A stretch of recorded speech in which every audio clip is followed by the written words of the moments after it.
Welcome back to 1834. It's currently 2 games all, and it's the first to win 6 games that will take this 5th match. Today's guest commentator is Hamlet. He says, to play or not to play? That is the question.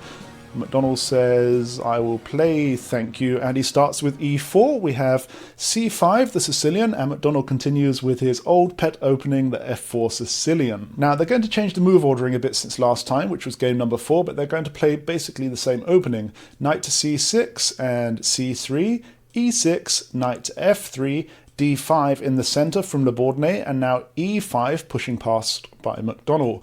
Queen to b6, getting the queen out nice and early. Bishop to d3, and we have f6 challenging the central pawn here. Bishop back into the c2 square now. Knight to h6 from Bourdonnais, and McDonnell castles. Now, Bourdonnais plays something a little bit different from last time. He tucks his knight back into f7, and McDonnell is wary of the queen revealing a check here with the pawn, so he gets out of the way of that to h1. Bishop to d7, clearing space on the queen side, and we continue with d4 in the middle from McDonnell. Now, last time, Bourdonnais did castle queen side here, and eventually lost after 39 moves, although it could have gone either way.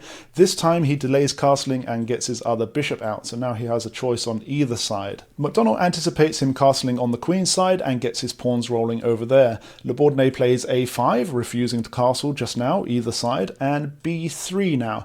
Bourdonnais pushes his f-pawn past the centre to f5, and we have bishop to e3, calmly developing his second bishop. And it's here that Bourdonnais decides to resolve the castling tension by going king side, and McDonnell continues to develop nicely. Well done him, not trying anything rash just yet.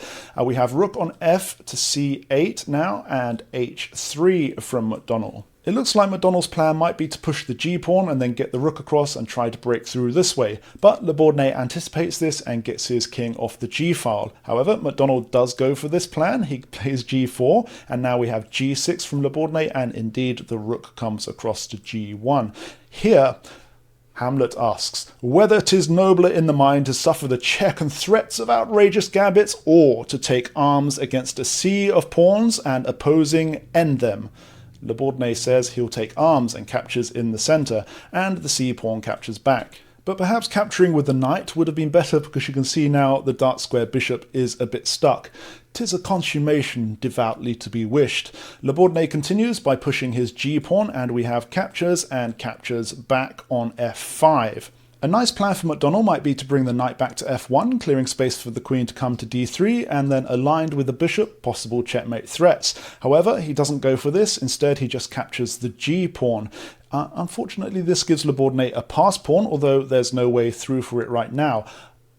There's the rub. So Bourdonnais captures the e5 pawn. This looks a bit dodgy at first glance because it looks like you're giving it up to the pawn, but if you were to do that, you'd lose your bishop, so McDonnell cannot capture with the pawn. Instead, he decides to capture the knight with the knight. A better move might have been to come to f5 and win the pawn back with a double attack. But, he goes for the knight captures on e5 move, and Bourdonnais captures back, and there's still no way for McDonnell to capture with the pawn without losing his bishop. A good move for McDonnell might be rook to e1 to add a defender to the bishop and also x-ray the knight, whilst potentially threatening the queen should the pawn take here, but instead he plays rook to a2 to add a defender to this bishop. This relieves the queen of defensive duties. Maybe he wants to get it to a better square. For Bourdonnais, a good move might be rook to c3 and threaten the undefended bishop. Instead, he decides he wants to get his knight to safety and also add some extra defense to his king. From here, McDonnell spots that there is a nice outpost on e5 and starts heading towards it. Bourdonnais brings his queen across, and you can see he's lining up with his bishop and the queen against this pawn should the black pawn move. But McDonnell for now goes for the outpost as planned, but Bourdonnais is not having any of that and captures. The pawn captures back. Unfortunately for McDonnell, Bourdonnais now has a second pass pawn.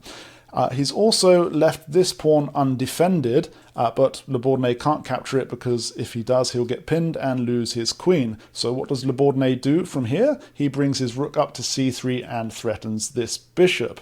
Now, you can't really move this out of the way of the third rank here because the rook's going to capture this with check, and again, it's going to be nasty for McDonnell. Perhaps defending with queen to d4 would be nice, but instead he brings the rook up behind the bishop on g3. I should point out that McDonnell does have his own passed pawn, but it is very heavily defended, as you can see. Le Bourdonnais doubles up his rooks, and McDonnell brings his bishop back to b1. He's not defending his bishop here, he's simply allowing the rook access across the second rank. Le Bourdonnais decides that he needs to add some more defence in front of his king, so he starts manoeuvring his bishop around to come to the g6 square. The rook comes across to f2, and this pawn is actually attacked twice, but Le Bourdonnais is in time to bring the bishop up to g6 as planned. Now perhaps McDonnell should think about bringing his king up to g2 to add a defender to this rook, which would allow the bishop to move, but instead he starts pushing his pawns on the queen side.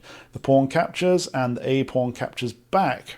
Now here, Le Bourdonnais could in fact capture the g pawn, and for example, after the rook captures the rook captures the bishop, this bishop captures the pawn, and the queen captures the central pawn. You're up 3 pawns to 2, and you're still looking good. But in this position, Hamlet says, "For who would bear the threats and traps of opponents, the pawn's advance, the knight's leap, the bishop's diagonal, the queen's power, the king's vulnerability, and the player's own blunders, when they themselves might their fortune make by a well-timed sacrifice." And Le Bourdonnais decides to give up the rook for the bishop, so McDonnell captures back. Now, you can see that this pawn is undefended, so Le Bourdonnais captures it and threatens the rook. But McDonnell can't very well move this rook, because if he does, the black rook is coming into c1, defended by the bishop, and it looks like the queen is going to be lost. Perhaps this is what Le Bourdonnais foresaw when he gave up his rook for the bishop. However, McDonnell does in fact move his rook down to e1. Does this defend everything? Let's find out. The rook comes to c1 anyway. Now, if the queen moves, then you're going to be giving up the rook for nothing. So, for example, let's try QE2, the Queen Elizabeth move. Then the rooks are going to come off very swiftly. The bishop's coming to h4, skewering everything, and after the queen moves, bishop captures the rook, the queen captures the bishop, and the queen captures the central pawn. Black is winning by 2 clear pawns and is highly expected to win. So, in this position, what does McDonnell decide to do? Well, he decides that he's going to give up his queen for the rook and the bishop, and so it is. The black queen does capture the central pawn, and if we add up all the material, the queen's worth 9, the bishop's worth 3, so Le Bourdonnais has 16. The rooks are worth 5 each, so that's 10, 13, 14, 15. Le Bourdonnais is winning 16 to 15, effectively up by a single pawn, but can he win the game? Let's find out. McDonnell doubles up his rooks, and suddenly there's a triple attack upon this pawn, which only has 2 defenders and no way to add another. So Le Bourdonnais just keeps pushing d4, the bishop captures the pawns, and the bishops come off the table. After all of that, they're even once more, although Le Bourdonnais does have a very strong central passed pawn. And again, having said that, 2 rooks is also extremely strong. In fact, if both players continue to play the best moves, then this is a draw. We have queen to e4 with check, so the king moves out of the way, and Le Bourdonnais continues to push with d3. Rook to f8.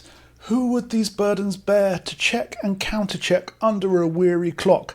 And the king moves out of the way of the check to g7. Now here, McDonnell could play his rook back to f4 and threaten the queen, but instead he plays the rook on the first rank up to f6, and sadly for him, this gives Le Bourdonnais the opportunity to get both the queen and both the rooks off of the board. He plays queen to d4 with check, and the king moves across to f1, trying to chase the pawn, but the queen captures the rook with check, and the rook captures back, and the king captures the rook.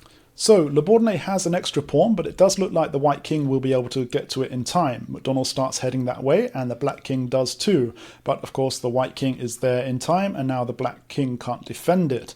So, what does Le Bourdonnais do? He pushes d2, which obliges the white king to move back to d2 to capture it, and it allows the black king to step forward to d4. Now it looks like this pawn is going to be lost because the white king can't make it in time. So let's continue. McDonnell pushes it first. Maybe he's trying to get the black king to back off, which he does, and the white king follows. The pawn is captured, and McDonnell steps in front of the black king. So what's going to happen now? Le Bourdonnais pushes h5, and from here, McDonnell's king is not going to be able to capture both of these black pawns. So, for example, Le Bourdonnais is going to simply head across to capture this pawn, and if the white king follows him, the black pawn is just on the b file, is just going to push up the table.